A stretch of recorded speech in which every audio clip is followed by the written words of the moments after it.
ay may dalang mga posibilidad ng tagumpay o kabiguan, ng ligaya o lungkot. Kaya marapat lamang na tanggapin si Jesucristo bilang tagapagligtas at Panginoon. At matapos yon ay panariwain ang katapatan at paglapit sa Kanya bawat araw o day by day.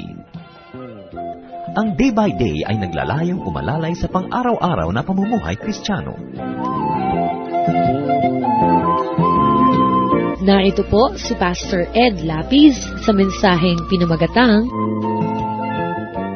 Be Happy, Not Sad.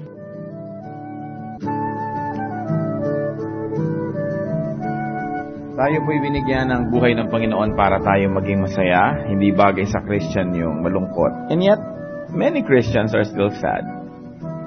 If not sad, they are not very happy. O kaya naman kung happy na tayo, marami naman po tayo mga kakilala, mga kaibigan na hindi rin masaya. So, kung tutusin po, sadness is like an epidemic. There's a lot of sadnesses in many people's hearts. That sometimes happiness are just tiny dots in an otherwise long, sad line. There is so much loneliness in the world. But can we still be happy in spite of all the tragedies happening around us? We think so, yes. Because the Lord is the Lord of happiness. The Lord doesn't want us to be sad. Pero malaki po ang ating participation why many people are sad. As we continue to appreciate our Christian walk, our Christian life, and the blessings that God continues to give us, ang ating pag-aaral is on happiness today.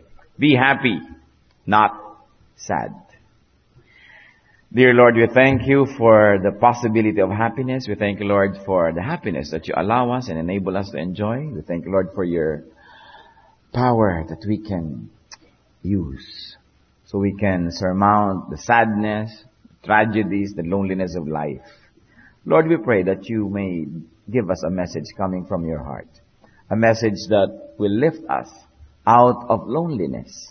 And if we already are happy, a message that will make us even happier, that will enable us to make more people around us happy. Lord, take over this activity. We ask you, Lord, to be our presider, to be our speaker, to be our everything.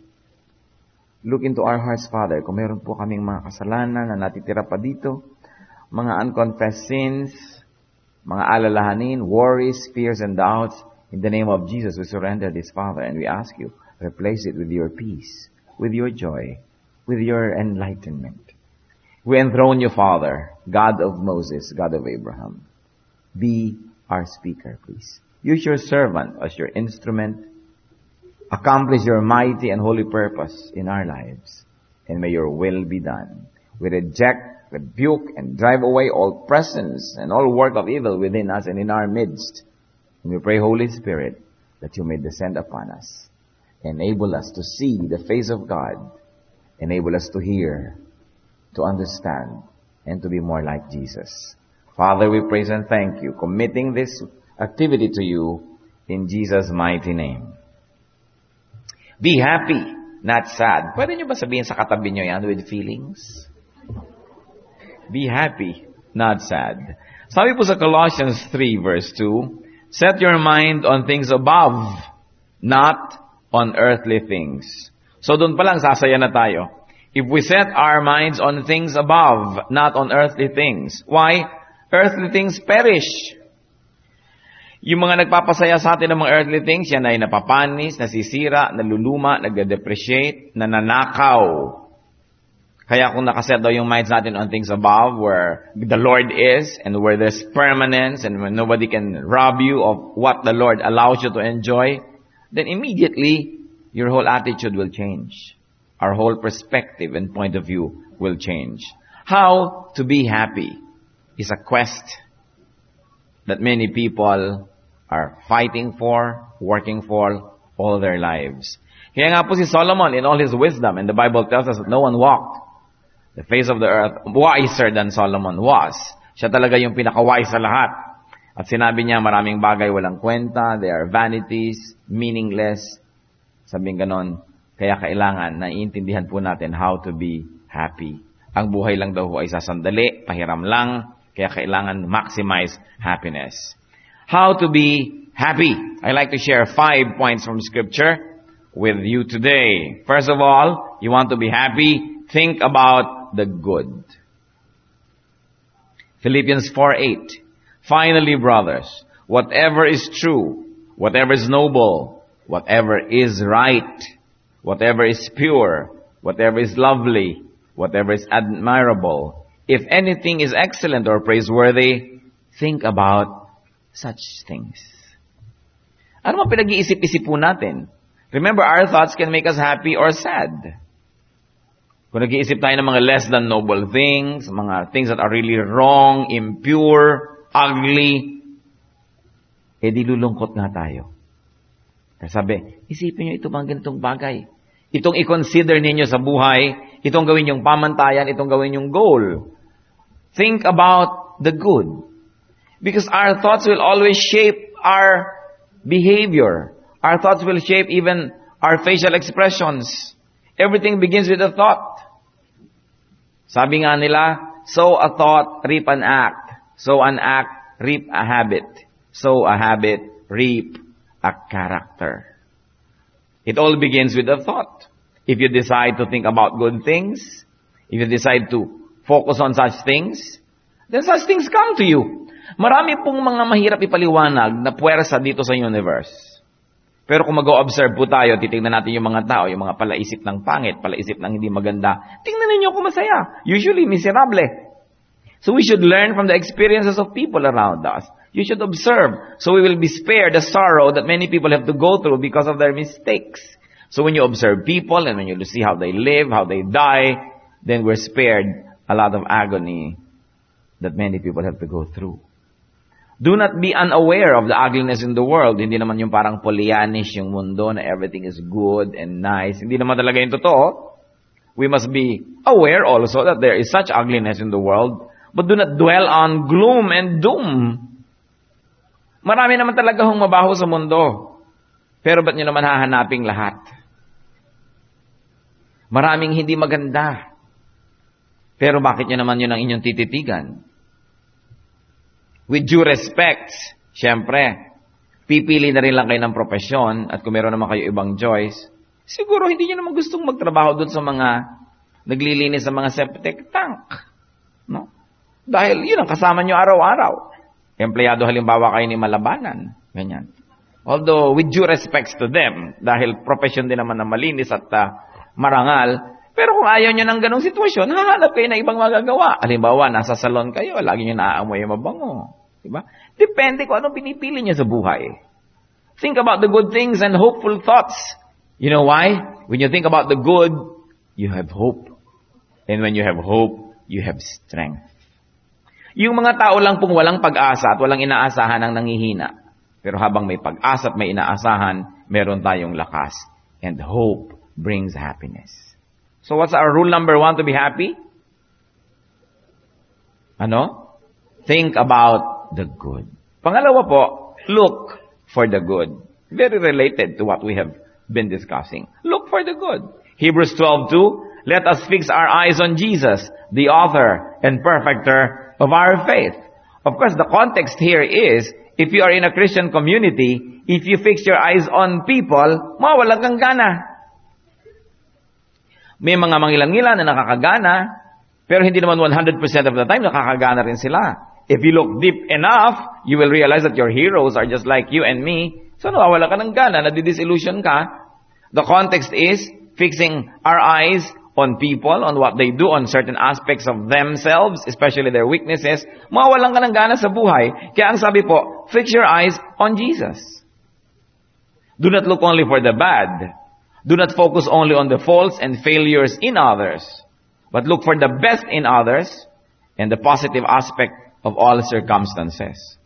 Pag sinabi pong keep your eyes on Jesus, it could mean really focus on Jesus or look for Jesus in people and fix your eyes on that Jesus in people. Pag may tinignan po tayong tao, sino bang nakikita natin? Kung minsan nakikita niyo si Taning, parang kitang-kita ko si Taning sa taong ito. It can happen. Sa atin din yun, pwedeng makita ng iba.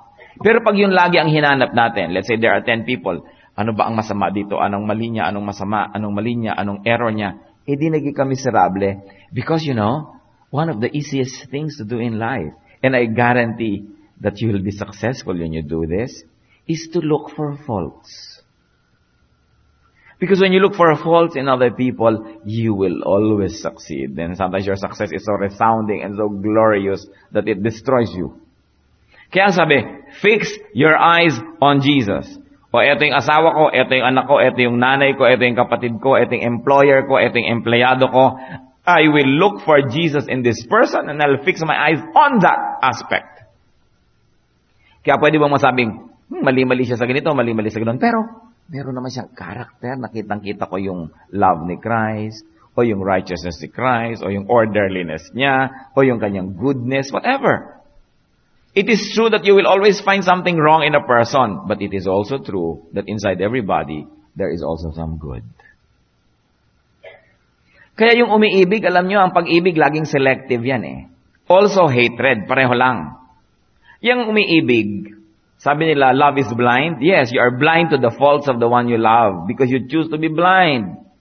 Pagka mahal mo ang iyong anak, nakabasag, anak, nasaktan ka ba? Pag maid ang nakabasag, mahal yan! Kasi baka hindi mo mahal ang maid. No? Mahal mo yung anak mo. So, nakakahanap ka ng dahilan. Siguro nahilo, siguro whatever. You always find excuses. Because you look for the good in the person. Kaya naman sabi mo, good na good ang anak kong ito. Yung pala kamukha nyo. Kaya mahal na mahal mo yung anak mo. Kamukhang kamukha mo pala. So, nakikita po natin, pag hinanap natin sa tao yung kamukha ni Jesus, mamamahal natin siya. When do you know that you're beginning to fall out of love? And there are people who fall out of love. Mga mag-asawang biglang gumigising one day, hindi na pala sila in love. That's terrible, no? When do you know that you're beginning to fall out of love? When you no longer hide from yourself the mistakes of the person.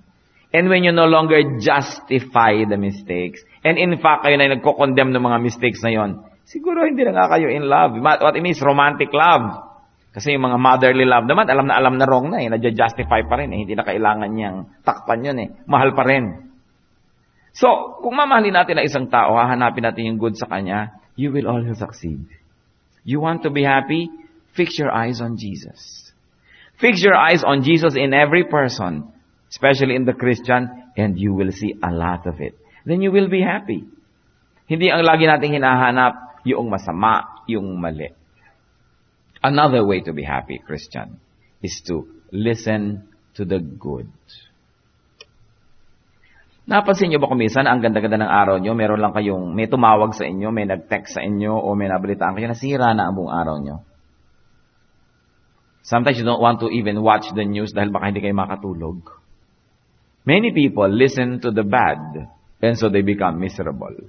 Romans 10:17, consequently, faith comes from hearing the message. And the message is heard through the work of Christ. That's not exactly the verse that suits what we're saying. But there's truth in that verse that says that faith comes from hearing. Everything comes from hearing. Lack of faith comes from hearing. When you hear somebody who is a doubter, who gives you many kinds of doubts, happiness comes from hearing. May nasabi ang mahal sa inyo sa buhay, no, I love you, I miss you, happy ka na. Pero meron namang nasabing, ang tabang naman ang niluto mo, lonely ka na. Everything comes from hearing. So ang sinabi dito, listen to the good. Because if you listen to the bad, you will not run out of bad things to hear. About you, about others. But why choose to listen to such things all the time? Well, it is good once in a while to listen for self-reflection. Para makapag-isip-isip tayo, makapag-review-review. Pero hindi dapat laging iyon ang nadidinig. Huwag kayong pumayag na ang tenga nyo ay maging basurahan. Kung ayaw nyo yung lote nyo, hinahagisan ng mga kapitbahay ng dumi. Ayaw nyo yung sarili nyo, dilalagyan ng dumi ng kapwa. Ba't kayo pumapayag na yung tenga nyo ginagawang basurahan ng maraming tao? Tatawagan kayo. You say, I refuse to hear these things. Ayoko. Tenga nyo yun eh. It is your right. I refuse to hear all these negative things, all this negative talk. I don't like. Kasi yung minsan masama ang loob ng tao. Huy, ang sama-sama ng loob ko. Kakausapin ka, tapos kakahalata ka. Pag alis niya, masaya na siya. Nakapagbulalasta kasi, ikaw na yung masama loob. Lumipat na sa'yo kasi inilagay niya sa tenga mo eh. Ganyan din yung may mga sikreto. Alam niyo yung sikreto, parang dalag na pagkadulas-dulas na pag hinawakan mo, nagpupumiglas, gustong makawala. Sabi, huy, may naalaman ako, pero sikreto to. Sa'yo ko lang sasabihin ha. Huwag kayong papayag, ayokong marinig. Kasi ililipat mo sa akin yung hirap ng may daladalang sikreto Mahirap dali ng sikreto, di ba? Kaya ako duda sa mga taong gusto lagi, sige na, mag-confide ka sa akin, mag-confide ka. Chichismis mo ako mamaya, no? Gusto mo lang malaman yan. Kasi ang taong matalino ayaw niyang marinig yung sikreto ng iba. Kasi pampabigat ng loob yun Kaya naaawa ako sa mga Catholic priest, nalalaman lahat ng problema ng mundo sa kumpisal. Aba, ipagpe-pray nyo sila, mahirap dalhin yon. Napakahirap. Lalo't may nangumpisa sa'yo, Father, crush kita. Ang hirap naman nata. Medyo sisilipin mo na sa kortina, aba, medyo mahilab-hilab naman pala ito. Mahirap yung nalalaman mo ang maraming bagay. Sometimes it's better not to know. Especially if it's very bad. And you won't be able to do anything about it anyway. You will just feel helpless about it. Listen to the good. Avoid listening to the bad. Kung minsan meron kang kapatid, meron kang mga mag-anak, meron kang kaibigan, suriin ninyo ngayon as you're listening, suriin ninyo. May mga tao na pag dumapo sa inyo, nakausap kayo ng 5 or 10 minutes, mamaya galit na kayo sa kagalit nila. Nahalata niyo ba yan? Yung na-influence na niya kayo, yung hindi mo pa naririnig na side ng iba, naging bias ka na, ginudge mo na, kasi tinambakan niya ng bias yung tenga mo. So, dapat nakabantay ka. Kung may security guard sa inyong gate, may security guard sa inyong bahay, lalong maraming security guard sa pintuan ng ating tenga, pinipili lang ang pinapapasok. Kasi nalalason tayo ng ganyang mga bagay. So what is our rule? Listen to the good. And then, of course, you want to be happy? Talk about the good. Sabi ng 2 Timothy 2:16, avoid godless chatter. Iwasan ang mga di makadiyos na mga daldalan. Walang uuwi ang mabuti. Ephesians 4:29, do not let any unwholesome talk come out of your mouths, but only what is helpful for building others up, according to their needs, that it may benefit those who listen. So, bantayan ang bibig. Kung binabantayan natin yung tenga na huwag tambakan ng poison ng iba, binabantayan naman natin ang ating bibig na huwag magtambak ng poison sa tenga ng iba. At huwag manira ng iba. Our words can be like honey that will soothe, refresh, serve those people around us who get it. But our words can also be like acid that can destroy people. So we should be watchful. Huwag daw payagan may mga unwholesome talk na lumalabas sa ating mga bibig. Bantayan yan. At pag may lumalabas na word sa ating bibig, ano yon? Only what is good to build others up. Na pag nagbuka yung ating bibig, yung topic natin na tao, umimprove ang kanyang image, ang kanyang stature before the listeners, hindi yung bumaba. Because we will be responsible for destroying a person. At hindi nakakatulong sa nakikinig, na pangit ang lumalabas sa ating bibig, kapintasan ng iba, kasi sila man ang tendency, kung may influence tayo sa kanila, maniwala. Nagkasala na rin sila, naging bias na rin sila, na-subvert na rin yung truth. In other words, we cause them to sin. Say, talk about the good. Pag sinusuri ko po, inoobserbahan ko yung mga taong miserable, malungkot, mga masusungit. Usually, ang mga topic nila, yung mga nakakainis na bagay. Hindi pa ako nakita ng tao ang sungit-sungit. Yung pag nilapitan mo, nagagalit parang tigre, tas galit sa mundo. Pagkatapos pag nagtotok siya, ang topic niya ay, ang bango-bango ng sampagita. Wala pang ganon. Usually, ang mga topic niya yung mga kapangitan. Traffic. Yung ganon na nga, totoo na nga, lagi mo pang sasabihin. Lalo ka nang naapektuhan. Anong gagawin mo? Kung hindi ikaw ang traffic czar and you're a citizen and you observe traffic rules, that's your contribution. But refuse talking about it all the time and refuse hearing about it all the time. What's so new about it?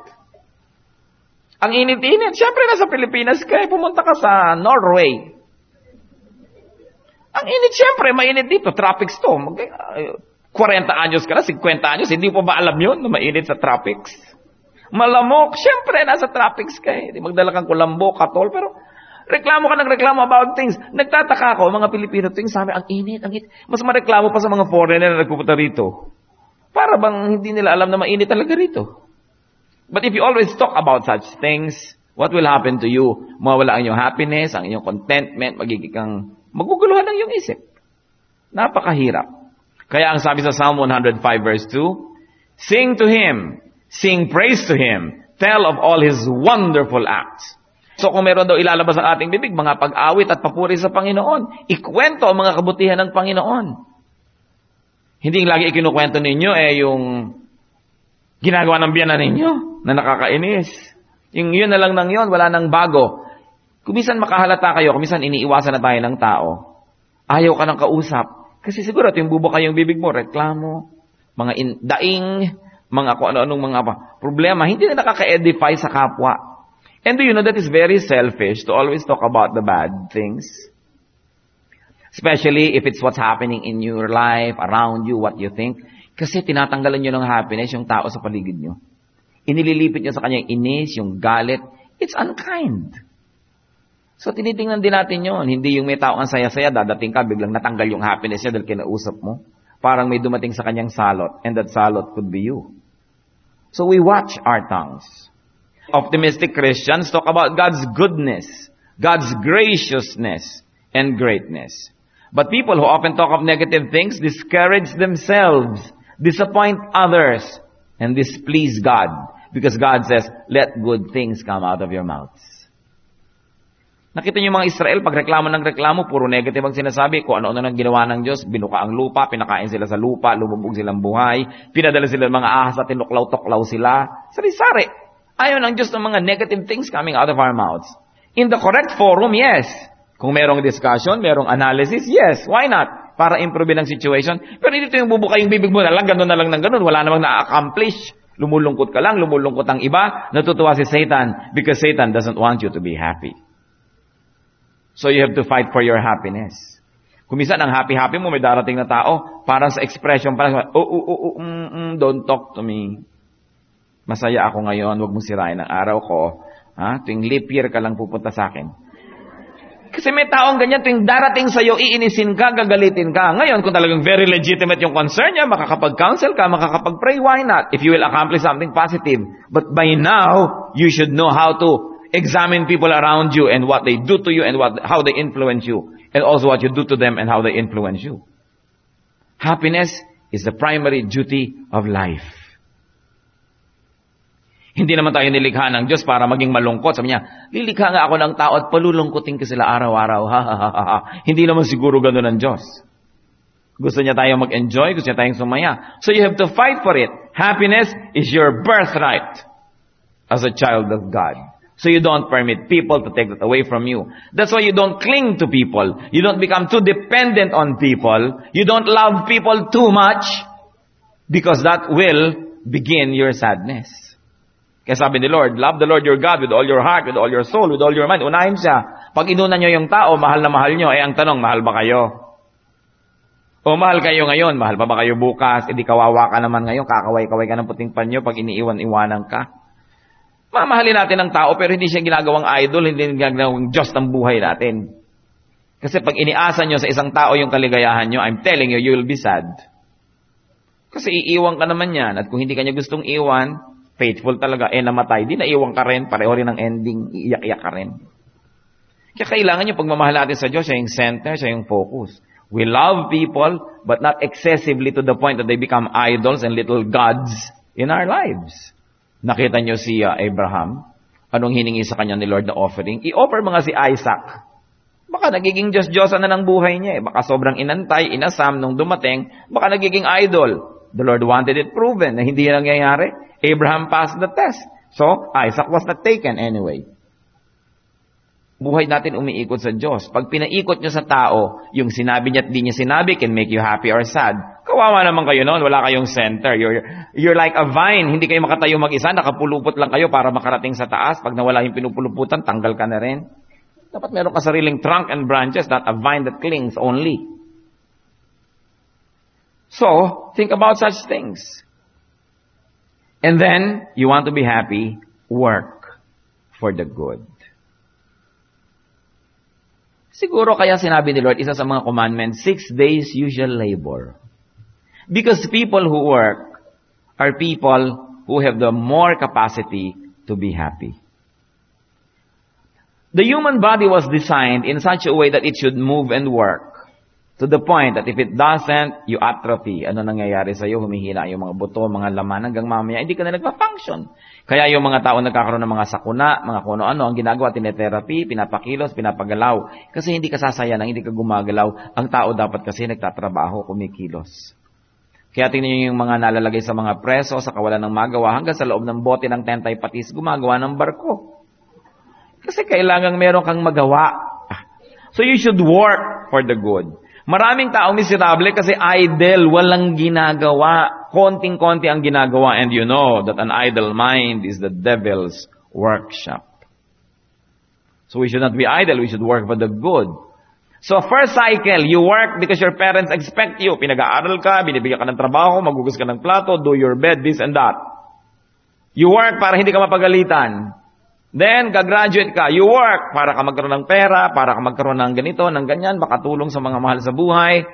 Then, kailangan nagta-third cycle ang tao in this life. Kung pinahaba ni Lord yung buhay natin, you work for the good. You work for pleasure. You work because it's good for you and it's good for others. Not anymore because you only have to simply survive. I believe that the design of God is that men should work hard, be prosperous enough so that in the latter parts of their lives, they will have the luxury to choose what work they like to do, what makes them very happy, and what makes them very useful to fellow men, to church, to country. But it's important to work for the good. It's pathetic na hanggang namamatay na lang tayo, we're working to survive. Kailangan makagraduate tayo doon. You should be productive. You should create wealth. So that in the latter parts of our lives, it's our option to do this or do that. What to do and what not to do. Hindi yung muhing-muhi ka sa ginagawa mo hanggang tumanda ka na lang, yung muhing-muhi ka, wala ka magawa kasi pag hindi mo ginawa yun, hindi ka kakain bukas. Parang nakakasira ng dignity ng tao. Kaya mahalaga, ang sabi ng kanta, a man must break his back to earn his days of pleasure. Para dumarating yung point that you can do what is good. Kaya nakikita niyo yung mga taong hindi na kailangan mag-survive, kung minsan may mga nakaipon na, may mga wealth na sila. Anong ginagawa? Charities, mga tumasali sila sa Save the Whale movement, yung Bird Watcher Society, yung mga ganon. Kasi yun na yung gusto nilang gawin, nagagawa na nila. And it's not wrong to do that as long as you do not neglect to help the needy and to be useful. Kailangan gawin nating goal yon, to work for the good. At pag sinabi nating good, hindi lang yung good for humanity, hindi yung for world peace and for the children na parang laging sagot sa Miss Universe contest. Kundi yung good because it feels good. Because God does not find it bad. In fact, it's good. It's good for you and good for many people. Then you will be happy. Galatians 6:10. Therefore, as we have opportunity, let us do good to all people, especially to those who belong to the family of believers. You want to be happy? Kahit hindi ka pa wealthy or rich or what? Do good to others, especially to the brothers and sisters in the Lord. There is something mysterious, nearly magical about good deeds. They make you happy. Pero pag gumagawa ka ng masama sa kapwa, kahit nanakawan mo siya, nagawa mo yung gusto mo, there is a little voice inside of you telling you, you should really be sad, you should really be sad. But when you do something good to people, it's automatic. You become happy. You know why? Because we were created by God for good works. Yun ang design ng tao, for good works. That when you do bad works, even if you have already a very warped sense of values, that you may have superficial happiness about it, deep within you, there is that acidic pain because you did something wrong. So yung gumagawa ng tama, sumasaya. Kahit pa siya hindi bigyan ng premyo, hindi bigyan ng plaque, hindi bigyan ng kung ano-anong mga honor, deep within you, masaya ka. Hebrews 13:21. May the Lord equip you with every good thing for doing His will, and may He work in us what is pleasing to Him. So, pakilabyan nyo nga sa inyong katabi o sa inyong sarili kung wala kayong katabi. 5 ways to be happy. Puro meron niyang good, di ba? Think about the good. You look for the good. Listen to the good. Talk about the good and work for the good. In other words, brothers and sisters, our life really is what we make it. Napakalaki ng participation natin kung tayo magiging masaya or not. Huwag niyong sisihin ng planeta. Huwag niyong sabihin kasi nung ipinanganak ako, magkakalinya yung Pluto at saka yung Venus. Huwag niyong sisihin ang mga constellations and Milky Way. Huwag niyong sisihin ang inyong genes. Alam niyo naman ngayon, sinisi na lahat, lalo mahilig kayo sa Western psychology. Kay Freud, sisisihin ang lahat, pwera lang ang sarili. Sisihin mo ang chemistry ng iyong body, ang iyong sugar count. Kasi etong sugar count ko, mga babae, kasi period ko ngayon. Basta sinisisi na lahat. But we have a responsibility and we have that God-given will that can marshal all resources so that we are in control of who we are and what we want to be. You cannot control the planet, but you can control yourself. It is the greatest victory. Our life is what we make it, or at the very least, our life is what we allow the world to make it. Kung hindi ka naman pumapayag, I refuse to be sad. I like to be happy. But sadness, like the wind, like birds, sometimes they fly over your heads. But you can stop them from nesting in your hair. It is important. Pamisa-misan, hindi mo nakokontrol, dumarating. Pero huwag naman nalulungkot ka na nga, magpapatugtog ka pa ng mga punebre. Magsasara ka pa ng kwarto, didiliman mo pa. Talagang anong hinahanap mo? Talagang kalungkutan. It's what you allow to happen. So anong masasabi ko sa inyo mga kapatid? Ayaw ng Diyos na malungkot tayo. Hindi niya tayo kinreate para sadistahin. But Satan wants you sad. Remember that. Satan wants you sad. Don't permit him. Don't allow him to deceive you into thinking that happiness is dependent on things, dependent on people, dependent on this, dependent on that. No. Happiness is in your heart. It's always there. You have to look deep enough and you will see that it's there because God planted it there. And God wants it watered, fertilized, taken care of, so it will bear fruit in your life. What can I tell you, Christian? Be happy, not sad. Lord, we thank you that you are a God of happiness. We thank you, Father, that you love us, that you want us to be happy. But right now, Father, we pray for our people who may be among us who are not as happy as you want them to be. Pinapanalangin namin, Panginoon, ang mga kasama namin ngayon. Kilala mo po ang aming puso. Kung may mga kalungkutan, turuan niyo po kaming malaman kung bakit. Kung ano ang pinag-uugatan ng mga kalungkutan na ito. At nang mabunot namin, Lord, by the power of the Holy Spirit, so that the good and perfect and beautiful plan that you have for us will happen, that we may be happy. Brothers and sisters, in silence, let the Holy Spirit talk to you. Lalong-lalo yung may mga inner sadnesses. Yung mga kalungkutan na nasa mga puso, surrender it to the Lord. Like broken toys, give it to the master's hand so that the master can repair it and give it to you in its good condition. Our brokennesses, our broken heart, our sadness, bring them to the Lord. Sabi niya, come to me, all of you and who are tired and heavy laden. I'll give you rest. Let us rest from sadness. It is such a heavy burden to bear in this all too short life. So in silence, be with the Lord. Allow the Lord to touch you. Ipahipon ninyo ang inyong mga puso sa Kanya. Panginoon, lumalapit po kami ngayon. Hipuin niyo po ang puso ng bawat isang may mga kalungkutan. Lalong-lalo, Lord, na yung mga kalungkutan ay medyo abnormal na lagi na lang, hindi na mawala, paulit-ulit. Lord, touch our hearts. Create a miracle in us, O God. Kayo lamang po ang makakagamot sa amin. You are our physician. You are our healer. And we pray, Father, I ask you now in the name of Jesus Christ to touch people who are sad so that your joy, your happiness may be ours. Give us the wisdom to understand the dynamics of this sadness. Give us the wisdom to know where it comes from so we may uproot it and refuse to have it in our lives. Lord, give your people discernment so they will know the deceptions that cause needless loneliness and sadness.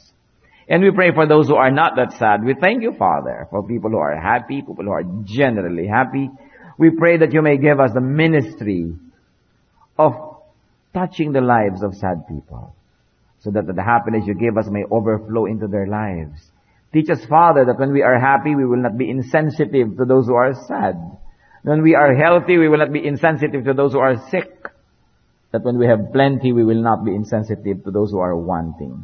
Father, let your blessings not only be enjoyed by us, but may they overflow so that it may reach people as well. Teach us to give as we receive from you.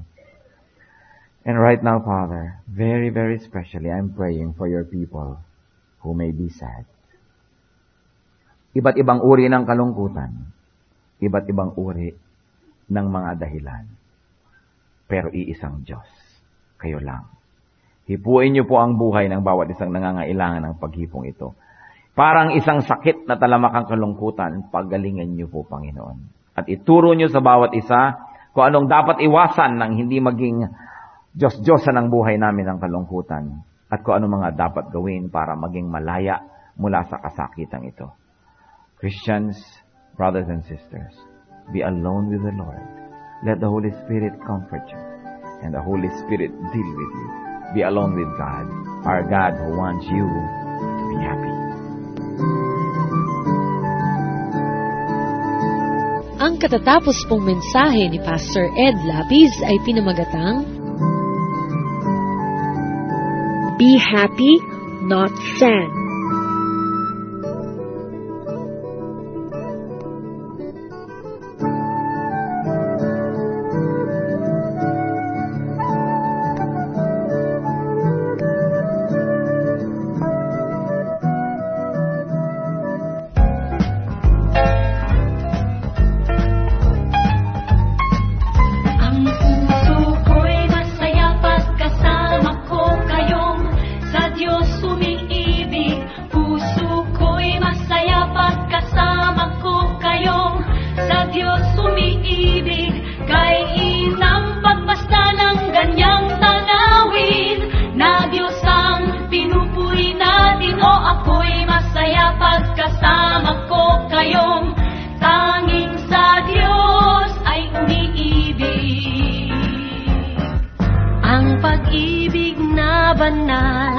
Na nagbubuhat sa Diyos, ang sa puso natin ay nagbubuklod. Dahil naranasan natin na kay Kristo manalig, sa pamilya ng Diyos ay napalaki. Ang puso ko'y masaya pagkasama ko kayong sa Diyos umiibig. Puso ko'y masaya pagkasama ko kayong sa Diyos umiibig. Kay inang pagmasdan ang ganyang tanawin, na Diyos ang pinupuri natin. O ako'y masaya pagkasama ko kayong tanging sa Diyos ay umiibig.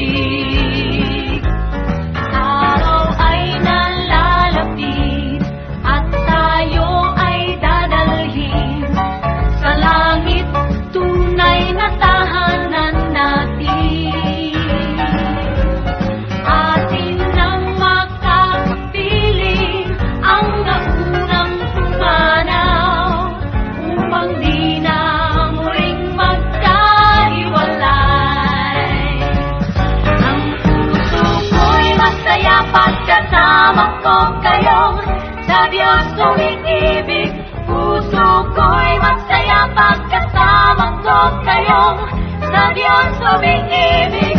Kay inang pagmasdan ang ganyang tanawin, na Diyos ang pinupuri natin. O ako'y masaya pagkasama ko kayong tanging sa Diyos ay umiibig.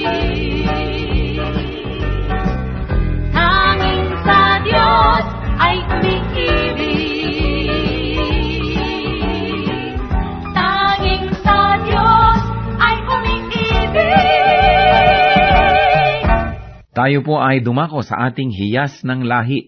Marami pong hiyas ang ating bayan na dapat ay makilala nating mga Pilipino.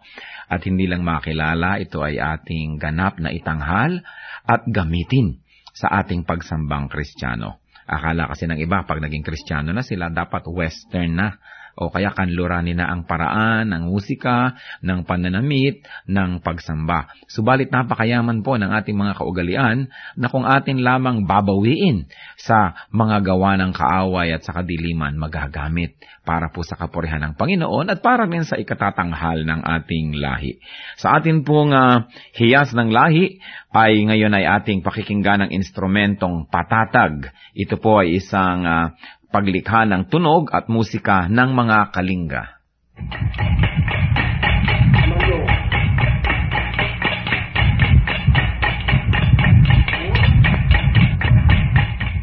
Ang patatag ay isang instrumentong panugtog ng mga kalinga sa Cordillera at ito ay yari sa isang bias ng buho na biniyak pahaba para maging 2 piraso.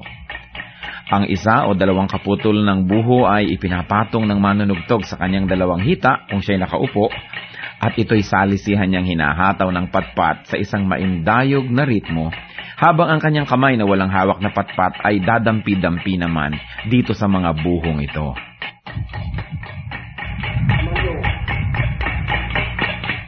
Maaaring sumali ang 1 hanggang 6 o higit pang mga manunugtog na salisihan ang pasok sa ritmo, habang sila ay nakapaghahabi naman ng isang melodya. Ginagaya ng patatag ang mga musikang nalilikha ng gangsa o ang mga mumunting gongs ng mga katutubong Pilipino sa Cordillera. Ang paglikha ng musika sa ating bayan, lalong-lalo sa mga kalinga, ay bunga ng pakiramdaman at pagbibigayan ng isang grupo ng manunugtog. Hindi lang tayo lumilikha ng tunog, hindi lang tayo lumilikha ng musika, patuloy tayong humahabi ng lipunan kung saan ang pagpapahalaga ng bigayan, pakiramdaman, ay kitang-kita sa paglikha ng tunog. Sa paggamit ng patatag, ang mga kalinga ay isa-isang nag-aambag para makabuo ng isang melodya. Hindi lang isang tao ang gumagawa ng melodya at ang iba ay para lamang na tagatulong o background, kundi ang lahat ay kasama. Ang patatag ay maaari nating gamitin sa paglikha ng musika para sambahin ng Diyos. Kailangan lang masanay ang ating tainga sapagkat kung bago ay parang tayo'y naninibago. Subalit ang lahat po ng tunog ay bigay ng Diyos sa sangsinukob. At marami nga lang tunog ang ginamit ng kaaway ng matagal na. Dapat bawiin na natin at gamitin sa pagsamba sa Panginoong Hesus. Ang patatag ng mga kalinga, hiyas ng lahi, hiyas ng bayan. Kung kayo po ay na-bless ng programang ito o may comments o suggestions, mag-text sa Radio Listener Text Liwanag. Type RL space name space address space ang inyong mensahe at ipadala sa